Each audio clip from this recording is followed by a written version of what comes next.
Welcome to the Gifted Neurodivergent Child Podcast, a podcast dedicated to the understanding and cultivating the outside genius and gifted neurodivergent children.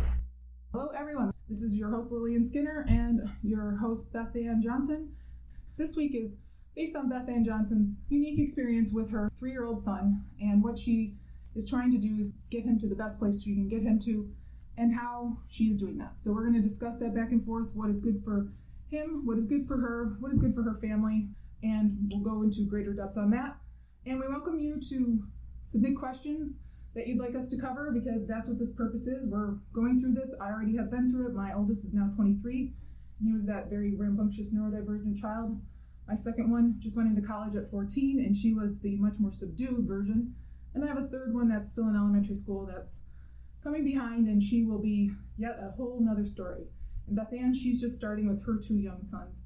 And that's why we are a good combination. We're hitting the full experience. I wanted to start with our phone call yesterday. I had a hard mommy moment, as I like to call them, and how I've kind of found myself in the last 2 days, where just lots of big feelings myself, feeling like, oh my gosh, maybe I just need to have one good cry. So if you ever find yourself in that situation, just let yourself cry. You have permission. Don't fight it. Just keep going. So I called Lillian yesterday. So my son started, we took the summer off from school. He stayed home with us. We welcomed his younger brother earlier into the summer. So all of us were adjusting as a family of 4. And so he went back to school in his 3-year-old room. So he started school, and a few weeks later, he turned 3. If you're joining us, my oldest son has a speech delay. So we are going through the process of intervention services, trying to now work within the school system to get him speech support in the schools themselves.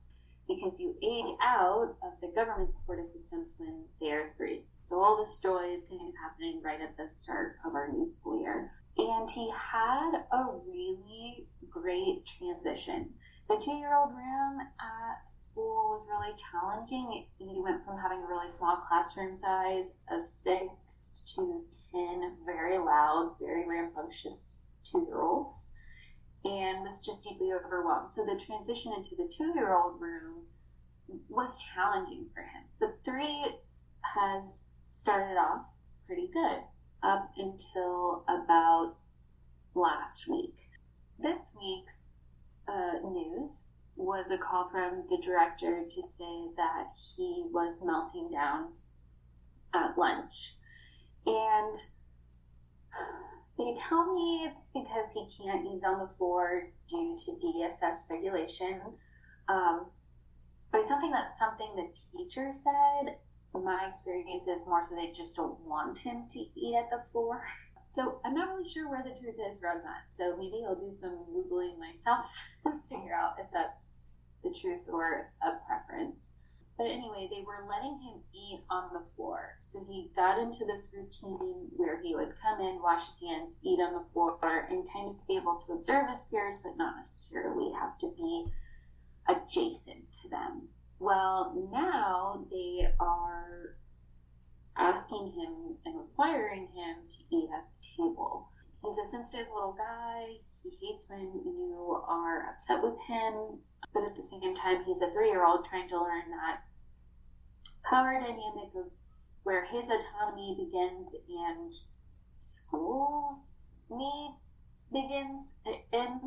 Lillian, if you can help me figure out how to say that. But so you're trying to give him proper, healthy boundaries for him in school so that he can basically not be overwhelmed. Yes. And they called to be receptive to how do we kind of be coached through that. I guess I really do want to highlight the privilege I have of I forget that people don't work like I do. To me, like, it's very natural to be neurodivergent, and I just always get so surprised by how I'm having to coach in this situation. I worked on some tools with the school to say and to get on his level and be empathetic with him, to say, like, I see you're sad. It's okay to be sad. I'm going to put your tray on the table. You can sit or stand at the table. And also just kind of giving them empowering to say, it sounds like you need some time. You're sad. It's okay to be sad. You can take some time in your corner to calm down, and when you're ready, your food will be on the table. So kind of giving them those tools to work with him, to respect both their boundaries and schools as a rule, but also empower him, to give him some autonomy. And for the past 2 days, I've joined him in the classroom, eating with him in the classroom. And I can even tell you myself, it is kind of overwhelming as a adult with a full developed brain. They're super stimulating, they're touching, they're singing. It is just kind of a lot of stimulation, and he just needs a little extra support. Okay, so my response, of course, is to be similar like yours. It's like, well, when I run into my kids' schools and they're like saying, your child's not fitting in, I go, yeah, they're never going to fit in. They're neurodivergent. They're an outlier. And I tend to say outlier because people are neurodivergent. They immediately think they need to control them. So if you say outlier, I find that they will be like, oh, an outlier. Like that's, you're just throwing them off almost in a way by using a different term. So I say, my child's an outlier. We as a family are extreme outliers. We're extreme outliers in sensitivity. We're extreme outliers in the way we learn in differences. And they tend to be first receptive to that because they think if you're an extreme outlier, maybe they're going to learn something. Maybe they're going to be able to say, well, I've worked with blah, blah, blah, blah, blah. So if you can offer them something in return, they suddenly get a little bit more agreeable. And, that's what you're offering them, really, as a chance to learn and grow. So look at this as a beneficial thing for both of you and try to just square at that. The other thing, too, is I always try to tell them what my kids' experience is. So it's like my daughter right now is finding herself outside in the hallway, and she's being told by the teachers, oh, you need to go back into the classroom. You need to go back in the classroom. And she's like, but I want to sit out here with the hallway and hang out with the bunny and just chill. Now, she doesn't have her diagnoses for autism or ADHD yet because the system keeps saying that she's not, because the teachers keep writing that she's really smart and doesn't have any problems in the classroom. Yet she's hanging out in the hallway all the day long, and they keep trying to bring her back in. So it is that similar thing where your child's trying to do something, and I can see how sitting at a table with a bunch of noisy 3-year-olds clacking and smacking their cups and just being so overwhelming for your poor son that he's like, I'll stay down here where my ears are not at the table, where my ears are not getting that reflected right back off the table into my face. So if you say it that way, then they're like, oh, that may mean they don't do anything though. But if you just try to go into it and think about well, what drives me insane when I'm sitting at a noisy table whenever, and then just bring those up. And that's usually the first way for them to see that your child's not being resistant. They're literally just trying to navigate the day. I really truly believe that small, young, sensitive children should not be in school a full day surrounded by a group of normal, rambunctious, loud, yelly children, because they're getting an education there that says, A, you're not right because you're different, and B, your sensitivities don't matter. So when you have them in that environment, they will learn an incredible amount. I mean, I was in that environment my whole life. My children have been. But there's a threshold where, I think last year you said he had a tent in the corner, and he would go and sit in that tent. He just needs a place that he has a barrier where he can just desensitize. Our whole family goes swimming for that, so we can just kind of have no sound. We put our earplugs in. We sort of desensitize, but he's not getting a chance for that. So how could he get that? And that's where I would start. What do you think? Yeah, and he has a corner in the classroom that is his absolute favorite. When he goes to circle time was such a big deal. Well, last year they were like, he won't participate. And I was like, well, if you give him an opportunity to be on the outside, that's why your use of the word outlier is so helpful, right? To just observe and take in the senses that he wants to, then hey, there you go. And so he has his corner at school, and so we also work with the school to just say, giving him that corner, giving him that space. It's where he also takes his little nap, and then I pick him up shortly after nap time, because that was part of the joy of being an entrepreneur myself, is that he's not having to go from potentially 7:30, 7:15 a.m. to like 5:15 p.m. It's more so you get there at 8:45, you leave at 3, if not sooner. So it's still quite a bit of time, but not as much. And again, like things like today, he just went for lunchtime. Like we just went right at 11. He is going to take a nap there. It's shortly just before 2 as we record this episode. And afterwards, I will likely go pick him up. So giving him that opportunity to have that. We also do a little bit of that coaching to say, we're going to go, when we get inside from the classroom, we're going to go wash our hands. And after we wash our hands, we're going to eat lunch. After lunch, you're going to help Miss Karen put your food back onto the table. And then we're going to get our mat and lay down. And just kind of like preparing him to know what's coming. And so he knows what's expected of him, what's going to happen. And also, for me, in preparing him, it goes back to you have the autonomy to get this done and do it as you need to on the time that you need to. And we were using cue cards at home where the speech wasn't articulated yet, right? So we would have a picture of brush your teeth, comb hair, and get dressed. And we'd say, we need to do these 3 things. What would you like to do first? Now his speech is really great. He can articulate those action items. And I think this is the heartbreaking part for me, and why I called you yesterday, is they were using the cue cards as if he didn't understand. And I picked up his little empathy, and he just felt so silly and dumb. And so I said, I want to make sure you know he knows what you're saying to him. He's following your actions when you ask. I said, why don't we use the cue cards to empower in this situation? So putting sit and stand at the table and saying, you get the choice. You sit or you stand. And using those cues to just help him articulate there's a choice here. They were receptive to say, I think we're using the cards the same way, is what they said. But we certainly know that your little man is super smart and super sweet. And we want to reiterate that we want what's best for him. So, again, I would encourage you to find a different school. If the reaction to your coaching for your request is not met with empathy, kindness, and reiteration that your child is fully capable, that's how you know it's a bad fit.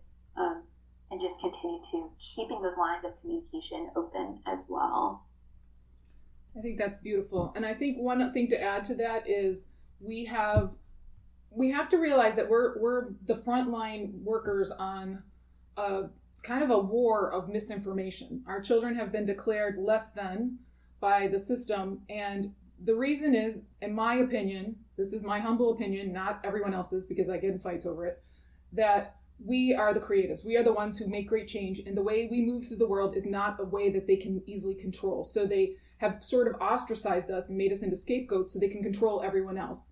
It is those of us with high creativity that take in all this extra sensing, that move through the world and understand the world in a way that other people don't. So when I look at the system, my first reaction is always the same. And it is, everything about this is to make you focus on all the things wrong with you and not what's right with you. So we have a system that sets it up so that all the average people are focusing on trying to prove that they could have genius, and all the genius people or the gifted people or the sensitive people I think the potential for genius, you have to be sensitive. So that's pretty much my only disclaimer for that. The sensitive people have to prove that they're average. That's ridiculous. We're all different. It's called neurodiversity for a reason, and it is a spectrum, of course. But we have all been put into this very tiny box that you have to be a genius who's average, and neither exists. Like there's no geniuses out there that are average, and there's no real geniuses out there the way they present them. And there's no average person out there the way they present them. So your poor child is fighting a fight of decades of conditioning that oppresses the people who are sensitive. Because the sensitive people sense things like what I just said. I noticed that we have two different rules, and it depends on whether you're sensitive or not, which rule you get. So the sensitive people are pushed to average. This is why we have no geniuses right now. We got this really tiny, narrow group who comes from the upper class, who are cultivated essentially like my daughter, and I just happen to be her teacher, but other people can afford to buy the best teachers for their sensitive children and make sure they go into a specific way. However, I don't see those children thriving either because they come across my computer screen, or their parents do, and their parents are like, I don't know what to do. I can't make them fit into the system. And I'm like, you can't make someone fit into a system. The system kicks out the most sensitive people first, and then it proceeds to kick out more and more and more, and everybody gets diagnosed as more and more sensitive. Like they're the problem. The problem is the system. So at this point, you're trying to work with the system. You're trying to get them to do it. They think they're doing it right. Then you assess whether or not you truly feel they are, and what your son's reactions are at home versus when you pick them up. I have moved my children around to so many different schools, and I have had to pull them out because sometimes none of the schools meet their needs. So I pull them in and out of the system interchangeably because I have enough space and enough finances to make the system work for me as much as I can. And then the rest of it, I'm like, you're coming home, and I'm going to make my own career because I think that's pretty much the future for everyone. But the most sensitive people end up having to do it first because the system's cracking, and along those fault lines, we fall in and have to leave. It can be seen as if you take it in as you being the problem or your child being the problem, it's disastrous for you and your child. But if you take it in as this is the evolution, this is the way the system will go, and I'm going to have to roll out with my child or by myself and figure it out, then you can call us, and we are here to help you do that because we already did it. Yeah, and when I am a former educator from working within the parameters of the system and coaching college students. So, and I love that age, 18 to 22. And the great thing I loved about college too is you are not anything from your small town. You could totally start all over and just be exactly who you wanted to be. But the first thing I would work with students who were neurodivergent, and my two favorite careers that from that time were performing arts and women in science and engineering, and two kind of different personalities, but still they were the highly sensitive kids in those areas, right? And in that beautiful diversity spectrum that neurodivergence calls.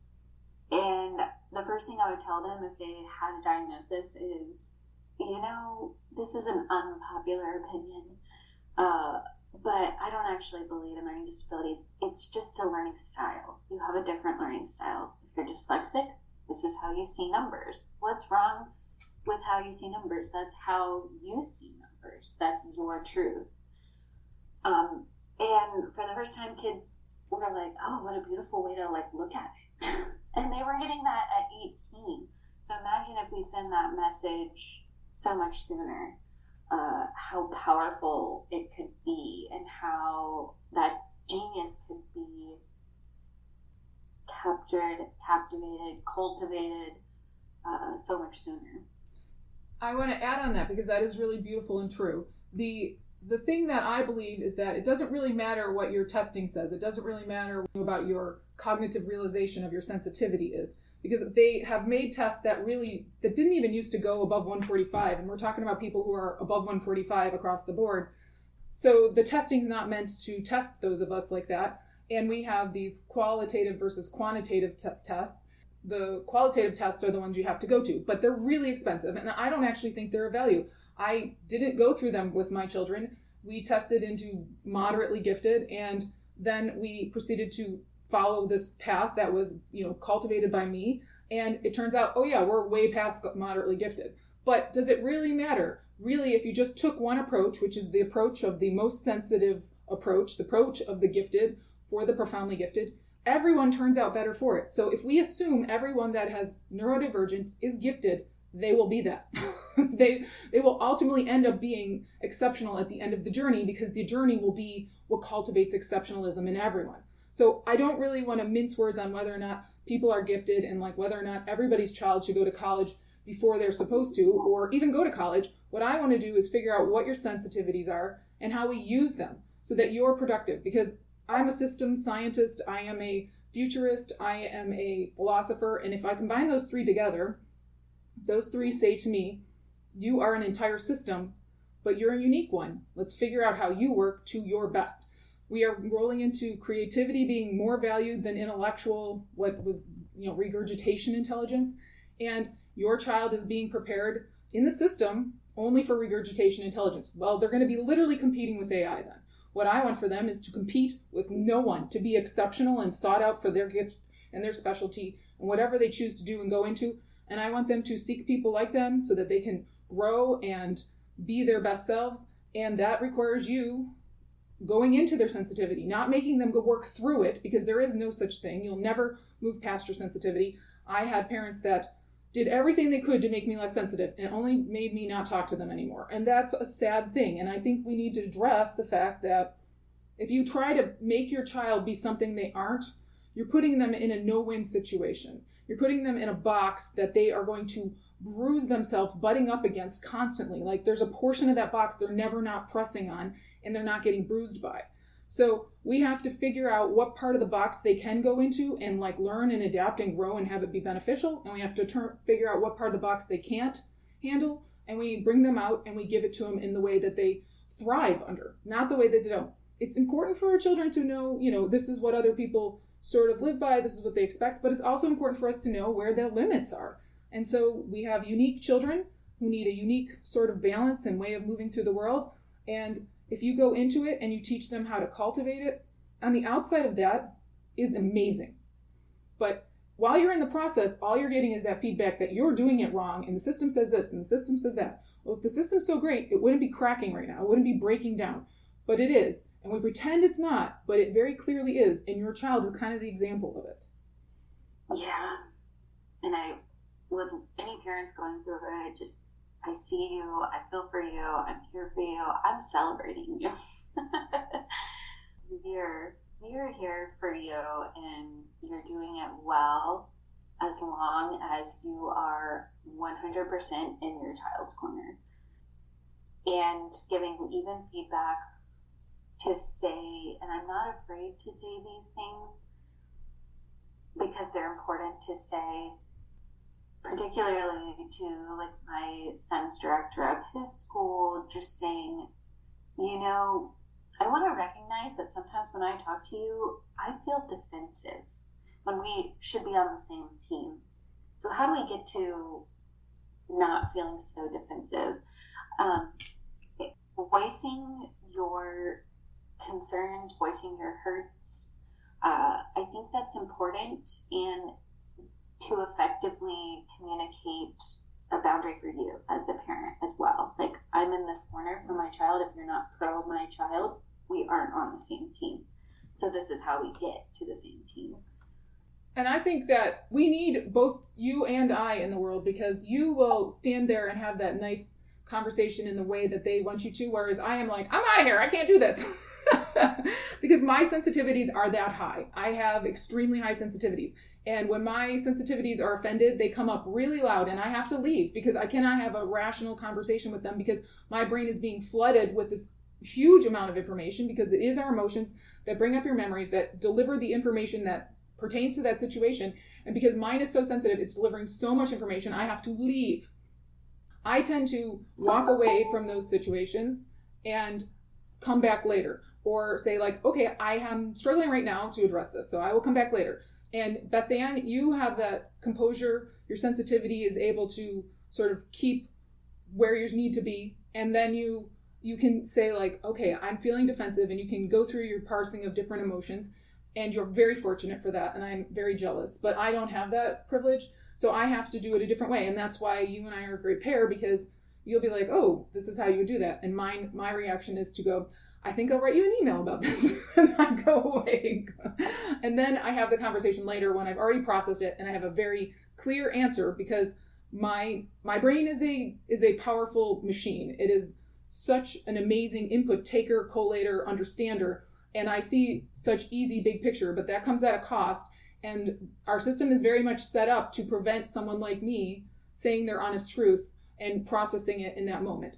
So I know that I have to leave and come back and be like, we'll talk about this later. So thank you for offering your part there, because I definitely couldn't do what you just described. Yeah, and I would love to tell you that 100% of the time I am always comfortable, collected, but what you said is a powerful tool always, if you are feeling dysregulated, to say, thank you so much for your feedback at this time. I need to do some reflection. I will give you my feedback via email later. Yeah. And I have a personal motto, like, I forgive quickly, I explain myself deeply, and if someone can't understand it because they want me to be something else, we will never have good communication. I just put something into LinkedIn, and they were talking about what happens when people don't take feedback well, and I'm like, maybe the person can't. All right. So if that person has hit the wall and they've just gotten so much negative feedback in their life, and there's no way for them to grow in that space getting more, maybe it's you who's giving it needs the change. And I think we have done this whole system set up so that it's constantly making the weakest person, the person who's been heaped on with more trauma and has the highest sensitivity as a result, the one who has to accept the growth, while the rest of us get to sit around and pretty much be entitled not to grow, right? That's not fair. My definition of trauma, as I coin it, is you being forced to take the perspectives of others and them not receiving and taking that perspective back, right? So you're listening to them, you're hearing them, you're understanding where they're at, and then they will not reciprocate that. And that's a bad relationship. It doesn't matter what kind it is, that's a bad relationship. So you as a parent want your child to have good relationships, but the child is the one that should be the space has the least rules in the relationship. You're the one that has to change. And when we put it on children, we have adults who put on children the one that has to change and grow. You understand why autistic people tend to gravitate to children, because they have that ability, and adults have lost it. Yeah. We could do a whole conversation on why good people don't go into management anymore. Yeah. Ultimately become the key individual contributors at their organizations. Or they become entrepreneurs. They're like, you know what? I'm not going to let myself down, so I'm just going to do my own thing, which is where we found ourselves. Yeah.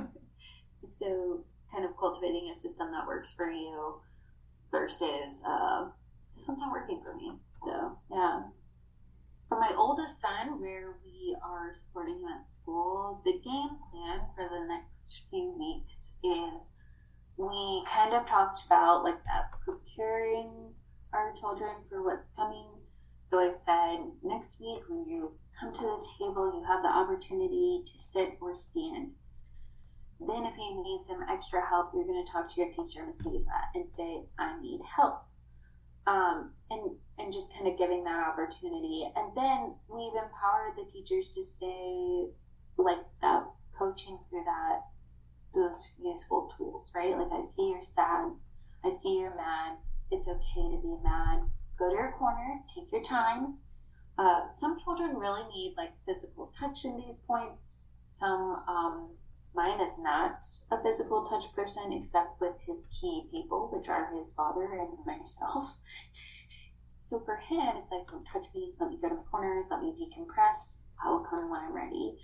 And also just saying to the school, I know that you're offering my child food. He's not malnourished at this point in time. If he just snacks before nap time, we're okay with that too. This is a temporary chapter. It's going to pass. And we're going to get him eating more and more before nap time as time goes on. So that's kind of our game plan. I'll follow up and let you know how it works out. Hopefully, I'm sending good energy to the universe to say, I think this new method is going to work out for us. One thing you might consider is the dopamine levels of your child. He might not just be hungry. My middle kid never ate lunch. She just never did. I know it's because she didn't want to sit at the noisy table, but also she wasn't really that hungry enough to go sit there really quick. So you have to realize that the dopamine levels in a lot of kids who are really intense tend to be high. And so they're not hungry because right now they're in overwhelm. And so that might be one thing to consider, just research that, try to figure that out so you have some reason for them. Because a lot of times I find if I can give them a medical aspect, they're like, oh, okay, we'll get right on that. But if you just say their needs, for some reason, your emotional needs aren't as important as your physical needs because our system's set up very much for that physical focus. Emotions, you're supposed to control those. But the most brilliant people, their emotions and intellect connect, and really everybody's should, and we're going to need that for the future. So if we're going to cultivate a child that's neurodivergent and sensitive, then let's let them, their emotions and be natural in what they are, and their physical be natural in what it is, and cultivate them in the space that they are at. Radical acceptance. Radical acceptance. Yes. Hopefully your little one there goes back to school, can get the space he needs, maybe eat in his tent, but something. We don't eat on the floor. My goodness. Well, I mean, I don't remember my kids sitting down to eat till they were about 4, 5, 6 maybe. Like, it was a really long time. And my middle one particularly danced. She would stand next to me and I would put a little plate on the edge that was, not going to break. And she would dance and eat and dance and eat. And it was just like, this kid has a lot of energy and she's sweet and quiet. And so she's not verbalizing it, but she just needed to dance. She was a little skinny thing. And her brother and sisters were actually much more rambunctious in their talking, but their bodies weren't as physically active. So we just meet our kids where they're at. It's really actually easy if you are not worrying about what other people think. And that's a hard thing to get over. I'm not saying the process is easy. I'm just saying it's easy once you can do that. Yeah, I'm okay with being that parent. At first, really coming into the school and coaching, I had to go through my own trauma and my own experiences of my culture, of Southern culture, where it's like, you are the adult, I am the student, right? Like, that's not the dynamic here. I don't need to please.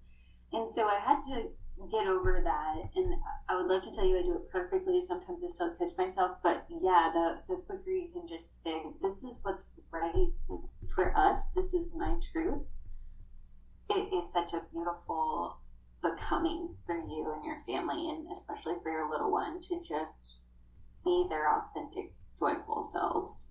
Yeah, I see so many families positively disintegrating with their sensitive children to a much better, more beautiful, radical self-accepting place. And the children blossom and the parents blossom. And yes, your family might not be on board with this because they go the other way and they're worried about your future, but you have to just keep going in the path that your heart takes you. And at the end of it, they'll all be upset they didn't follow you.